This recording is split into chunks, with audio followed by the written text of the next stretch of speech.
Assalamualaikum warahmatullahi wabarakatuh. Perkenalkan, nama saya Mirfaida Najmuddin dengan EDDN 0907078902 sebagai dosen tetap program studi D3 Farmasi Fakultas Farmasi Universitas Megariski Makassar. Pada kesempatan ini, izinkan saya memaparkan pernyataan diri dosen pada Unjuk Kerja Tridharma Perguruan Tinggi bidang pengajaran sebagai salah satu syarat pada sertifikasi dosen 2025. Dalam setiap perkuliahan yang saya bawakan, saya menggunakan komponen DIA, Delivery, Interaction, dan Assessment, di mana delivery berupa proses penyampaian materi pembelajaran, interaction yaitu proses diskusi atau tanya jawab, dan assessment adalah proses pemberian tugas dan atau kuis. Pada kesempatan ini, saya akan menjelaskan salah satu mata kuliah yang saya ampuh, yaitu Anatomi Fisiologi Manusia dengan kode IW22B1072211, bobot SKS 1+1 yang artinya untuk mata kuliah teori SKS-nya 1 dan prakteknya 1. CPMK dalam mata kuliah ini yaitu mampu menjelaskan konsep anatomi fisiologi tubuh manusia. Yang kedua, mampu mengaplikasikan teori terkait hemostasis. Yang ketiga, mampu mengaplikasikan teori sistem anatomi integumen, saraf, hormon, pernafasan, perkemihan, reproduksi, peredaran darah, dan pencernaan. Adapun deskriptif mata kuliah, pada mata kuliah anatomi fisiologi manusia, mahasiswa belajar tentang anatomi fisiologi dalam proses hemostasis, yaitu sistem integumen, saraf, hormon, pernafasan, perkemihan, reproduksi, peredaran darah, dan pencernaan. Adapun bahan kajian mata kuliah ini, yang pertama pengantar anatomi dan fisiologi, kemudian yang kedua adalah hemostasis, yang ketiga sistem integumen, yang keempat sistem saraf, yang kelima sistem endokrin, yang keenam sistem pernafasan, yang ketujuh sistem urinari, yang kedelapan sistem reproduksi, kesembilan sistem peredaran darah, 10 sistem kardiovaskular, dan 11 sistem pencernaan. Adapun komponen interaction yang saya terapkan adalah metode student-centered learning, di mana dalam penerapannya saya lebih menekankan mahasiswa untuk aktif dalam perkuliahan, baik dalam bentuk diskusi kelompok atau tanya jawab dari materi yang saya bawakan. Pada komponen asesmen, saya menggunakan media pembelajaran berupa e-learning kampus, di mana Universitas Megariski e-learning-nya dikenal dengan Edlink.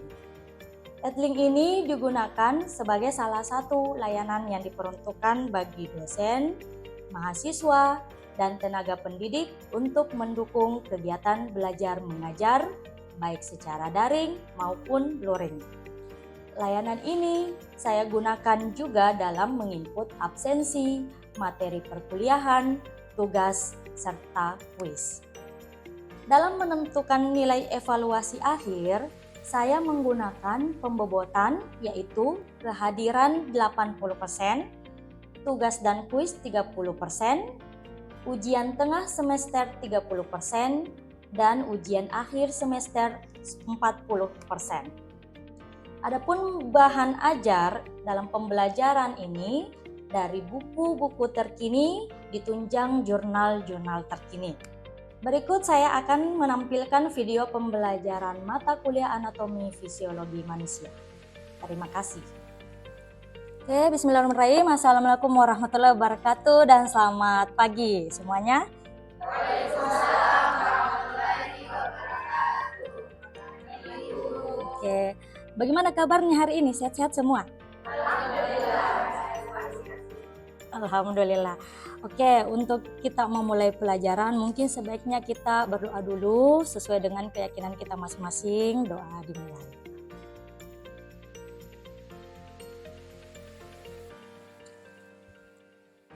Oke, selanjutnya kita absensi. Sebaiknya masing-masing mahasiswa absensi sesuai di adlink mahasiswa masing-masing ya. Silakan disiapkan Anda masing-masing untuk presensi hari ini. Oke, jadi sebelum kita mulai, saya mau review sedikit terkait materi kita minggu lalu. Nah, mungkin ada satu orang yang bisa kasih saya review apa yang sudah kita lewati minggu lalu. Materi apa saja? Mungkin bisa angkat tangan? Oke, silakan. Silakan, saya Ibu Maya. Materi kemarin itu Ibu menjelaskan tentang hormon. Di mana itu pada wanita itu ada hormon estrogen dan progesterone yang hormon yang berperan penting dalam sistem reproduksi wanita. Oke, terima kasih, tepuk tangan dulu buat Nur Hikmah. Nah, kita review untuk mengingat kembali apa yang sudah kita lalui minggu lalu. Nah, untuk hari ini kita masuk ke pertemuan selanjutnya, yaitu sistem pernafasan manusia. Nah, ini kita kan sehari-hari melakukan pernafasan.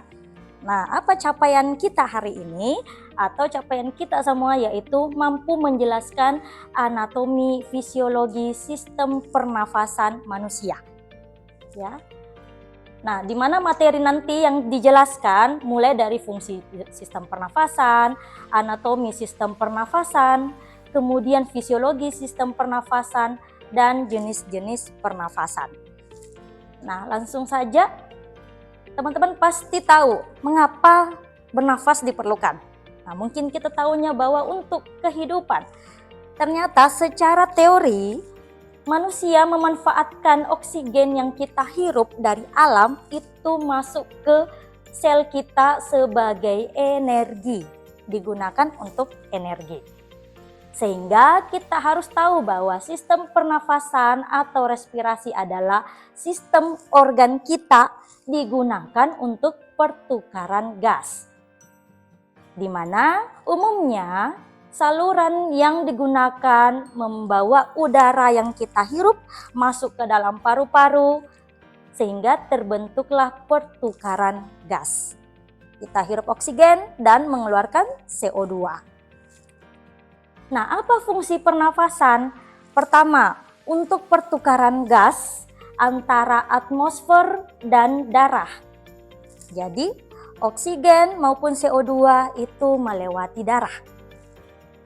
Kemudian fungsi kedua, untuk regulasi hemostasis pH tubuh. Jadi pH tubuh kita itu terkait dengan adanya gas di dalam tubuh kita, termasuk oksigen dan CO2. Kemudian fungsi pernapasan adalah proteksi atau perlindungan dari zat asing atau zat yang bisa mengiritasi. Kemudian membantu proses vokalisasi, bersuara. Seperti yang saya lakukan, bersuara berarti ini ada namanya udara. Ya. Kemudian ekskresi atau pengeluaran air dan panas tubuh. Atau kita sebut H2O, kalau kita menguap di depan cermin, biasa ada embun kan yang terbentuk. Nah, itu maksud dari ekskresi air. Kemudian membantu meningkatkan aliran balik vena atau sebagai pompa, ya. Lalu mengeluarkan, memodifikasi, aktivasi, inaktivasi bahan atau materi yang melalui peredaran darah paru. Jadi pernapasan bukan hanya kita menghirup udara untuk hidup ataupun mengeluarkan, tapi untuk banyak fungsi sistem ini yang sangat penting untuk kehidupan kita. Nah, ini salah satu gambar anatomi sistem pernafasan secara umum. Kita akan bahas satu persatu. Ya. Nah, mulai dulu dari hidung. Hidung dalam nama Latin kita sebut sebagai nasal, di mana tempat pertama oksigen masuk. Nah, di hidung ada namanya rongga hidung. Teman-teman bisa lihat atau adik-adik, di mana dia berhubungan langsung dengan rongga mulut. Makanya biasanya kalau misalnya kita berenang nggak sengaja kemasukan air di hidungnya langsung tertelan. Nah, itu karena ada saluran yang berhubungan langsung dengan rongga mulut. Lalu fungsinya menghangatkan, melembabkan, dan menyaring udara. Jadi di rongga hidung itu ada namanya serabut-serabut halus. Ya, fungsinya adalah menghangatkan, kemudian melembabkan dan menyaring udara. Lalu ada lagi rambut halus dan selaput lendir. Tugasnya menyaring udara yang masuk, mengeluarkan partikel-partikel. Dan terakhir ada saraf penciuman atau saraf pembau, sehingga kita tahu udara yang masuk itu wanginya seperti apa. Apakah harum atau bau busuk. Nah, itu karena ada saraf penciuman atau saraf pembau. Oke, paham sampai sini ya? Lanjut. Yang kedua ada faring atau dalam buku biasanya disebut pharynx, itu namanya tenggorokan. Di mana faring ini letaknya di bagian rongga hidung di sini. Ini hidung kita ada rongga hidung dan terdiri dari 3. Nasofaring karena dekat dari nasal atau hidung, kemudian orofaring dan hipofaring. Lalu dia merupakan lanjutan dari saluran hidung yang meneruskan udara ke laring. Laring kemana? Di area yang masuknya nanti ke paru-paru. Jadi faring ini hanya sebagai lanjutan saluran saja. Ya. Lalu ada namanya laring atau kita sebut pangkal tenggorokan. Di buku juga tulisan lainnya disebut larynx. Nah, kita lihat pada gambar, di sini mungkin kelihatan seperti ada pita suara. Ya, di mana teman-teman kalau mau menyanyi atau bersuara, nah suaranya keluar karena ada salah satu pita suara di laring kita. Laring kita ini terdiri dari lempengan tulang rawan. Ya, tulang rawan artinya tulangnya tidak terlalu keras. Nah, kalau kita bisa raba dari area luar, kita bisa lihat. Kemudian ada selaput suara. Nah, ini selaput suara yang teman-teman lihat pada gambar. Dia akan bergetar kalau dilewati udara. Misalnya pada saat kita berbicara. Ya kan? Nah, makanya pada saat kita berbicara berarti udara terdorong atau masuk? Terdorong kan? Terdorong dari dalam. Nah, lalu ada namanya katup. Katup yang ini. Pada gambar ini ada katup yang disebut epiglottis dan dia akan selalu terbuka. Kapan dia menutup? Menutup jika ada makanan masuk ke kerongkongan.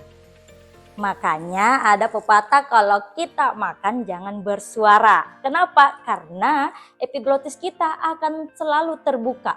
Jika teman-teman bersuara pada saat kondisi udara keluar, terus kita juga lagi makan, akhirnya masuk ke area yang laring. Sehingga kita akan tersedak atau terbatuk. Pernah mengalami itu? Pernah.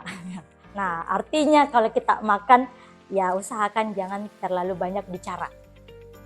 Selanjutnya ada trakea. Ya, trakea disebut batang tenggorokan. Nah, bisa kita lihat batang tenggorokan yang ini ya, saluran seperti pipa. Kalau dibuka ada lapisan selaput juga. Dia tersusun dari cincin tulang rawan, ini yang bergaris-garis cincin tulang rawan, kemudian letaknya di depan kerongkongan. Kalau kita raba area leher itu bagian depan.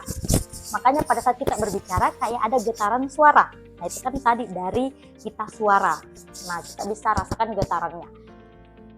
Lalu di dalam cincin ini dilapisi oleh selaput lendir. Di mana ada selaput lendir yang bersilia atau ada rambut halusnya.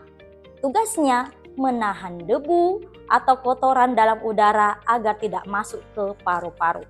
Jadi perlindungan udara sampai ke paru-paru itu terlindungi dengan maksimal. Jadi bukan hanya di hidung saja. Selanjutnya dari trakea yang tadi masuk ke bronkus. Bronkus kita lihat seperti ini.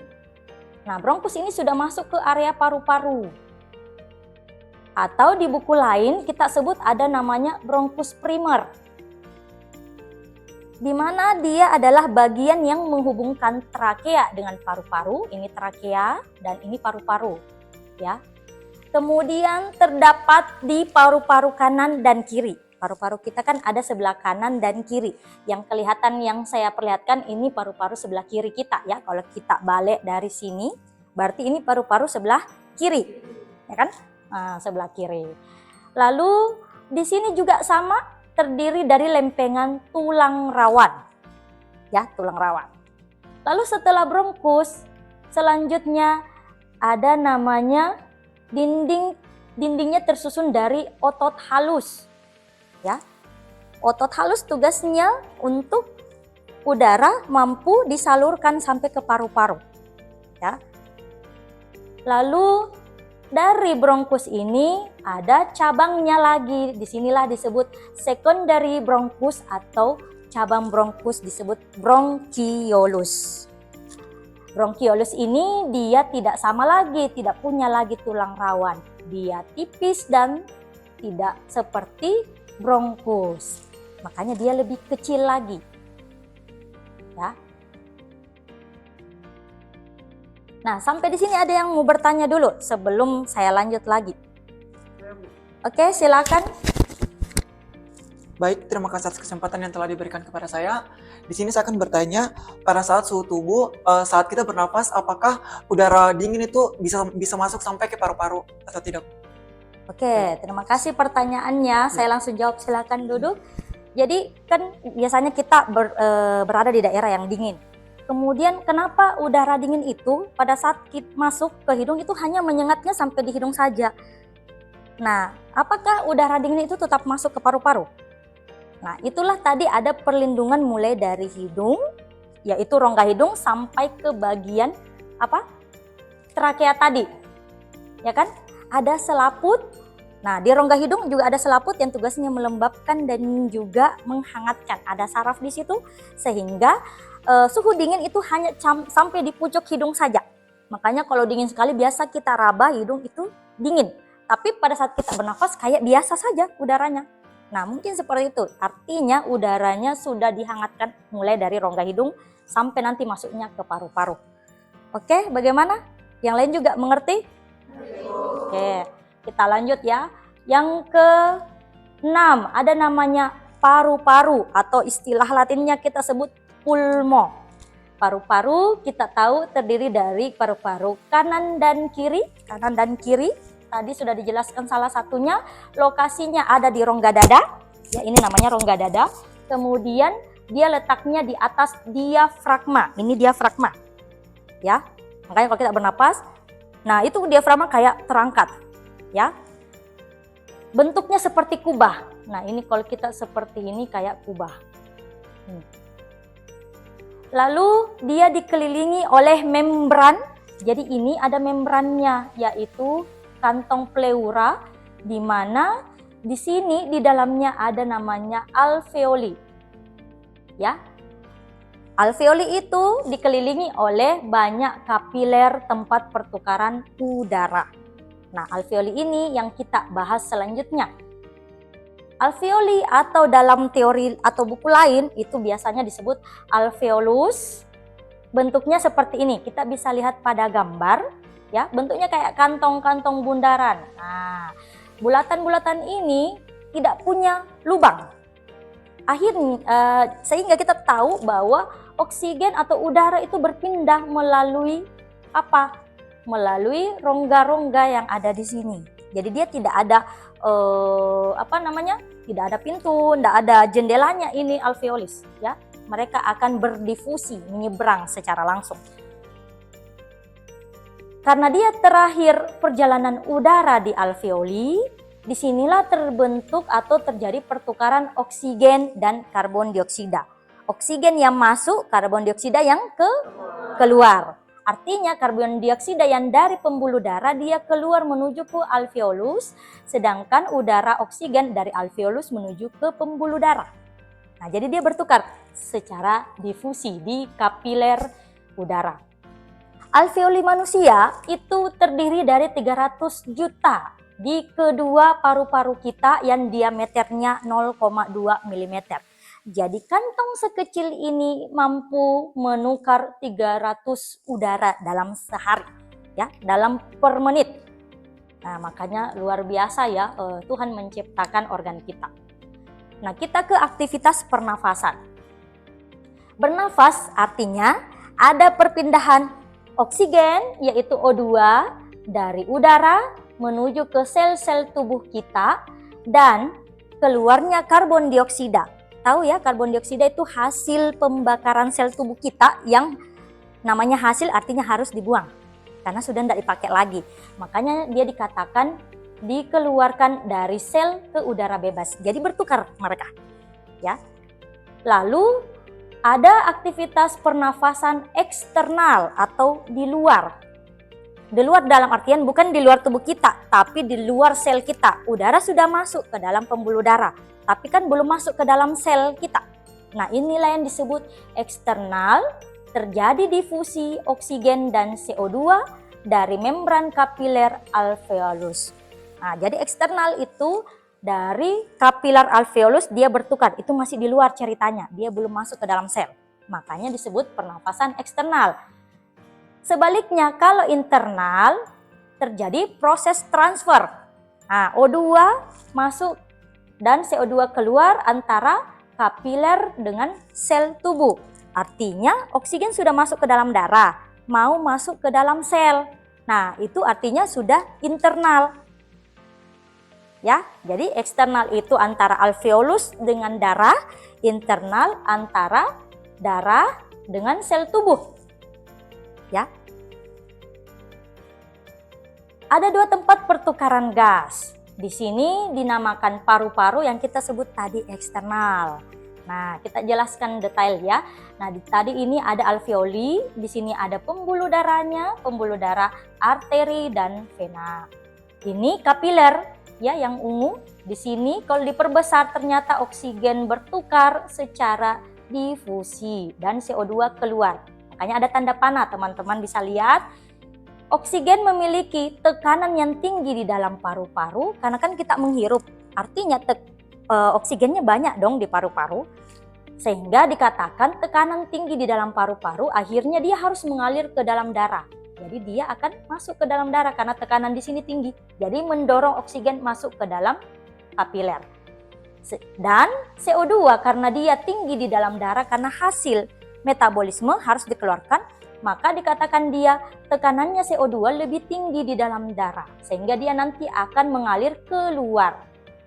Inilah yang pertukaran pertama di paru-paru. Yang kedua, di dalam sel itu, jadi dia sudah masuk nih. Nah, di jaringan namanya. Jadi oksigen sudah masuk.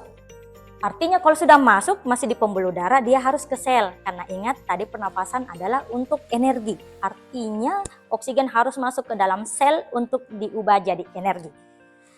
Nah, oksigen berpindah menuju jaringan. Nah, ini oksigen sudah pindah nih. Dia akan pergi ke jaringan. Di mana? Di sini. Ini sel-sel kita. Dia sudah mengalir pergi ke jaringan. Lalu CO2 yang hasil tadi ini dipindahkan lagi ke dalam darah. Kenapa? Karena darah yang membawa dia untuk sampai kembali ke alveolus agar dia bisa pindah keluar. Nah, jadi terjadilah pertukaran oksigen dan CO2. Oke? Nah, ada jenis-jenis pernafasan. Namanya pertama adalah inspirasi. Inspirasi itu bukan kita mendapatkan inspirasi, tapi dalam pernafasan ada istilah inspirasi adalah pemasukan udara ke paru-paru. Dan ekspirasi pengeluaran udara dari paru-paru. Jadi kalau kita menghirup, berarti kita anggap itu adalah inspirasi. Pertukaran masuk ke dalam tubuh, sedangkan pengeluaran ekspirasi. Itu namanya jenis-jenis pernafasan. Nah, jadi kita tidak tahu hanya menghirup dan mengeluarkan saja, tapi ternyata ada jenis-jenisnya. Lalu proses ini, keduanya, menghirup maupun mengeluarkan, ini melibatkan kontraksi relaksasi otot tulang rusuk dan diafragma. Tulang rusuk, paru-paru, dan diafragma. Jadi kalau kita menghirup, berarti kira-kira perut kita mengembung atau mengempis? Mengempis atau mengembung? Kalau mengeluarkan? Nah, itu proses inspirasi dan ekspirasi. Jadi melibatkan otot relaksasi otot tulang rusuk maupun diafragma di area perut. Oke, paham sampai sini? Nah, kesimpulannya, sistem pernafasan atau sistem respirasi adalah sistem organ yang digunakan untuk tempat pertukaran gas, yaitu O2 dan CO2, baik di mana O2 dari udara menuju ke sel-sel tubuh dan keluarnya karbon dioksida CO2 dari sel menuju udara bebas. Oke. Nah, ini referensi yang saya gunakan, teman-teman. Adik-adik bisa cari ya referensinya lebih detail. Kalau ada tambahan boleh nanti kita diskusikan kembali. Didukung juga oleh jurnal-jurnal yang relevan. Nah, ini 3 menit pembelajaran. Teman-teman silahkan menulis nanti organ yang terlibat pada proses respirasi masuknya udara dalam sistem pernafasan ya, nanti untuk lebih memahami pertukaran jalurnya. Nah, tadi kan sendiri-sendiri. Nah, jalurnya mulai dari mana ke mana dan kembalinya sama nggak? Nah, ini yang teman-teman lakukan selama 3 menit pembelajaran ke depan. Oke? Mungkin bisa dikerjakan sekarang. Oke.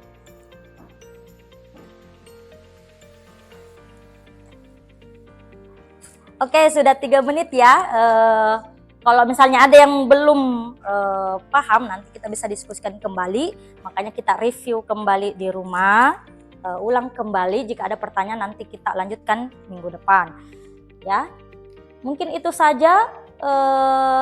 Masih ada yang mau bertanya mungkin? Oke, jadi kemungkinan besar nanti minggu depan kita melakukan ujian tengah semester sehingga teman-teman pelajari ya hal-hal yang sudah kita lewati sampai ke pernafasan. Oke, terima kasih. Kurang dan lebihnya mohon dimaafkan. Saya tutup dengan ucapan walal muwafiq ila aqwamit thoriq. Wassalamualaikum warahmatullahi wabarakatuh. Waalaikumsalam warahmatullahi wabarakatuh. Terima kasih.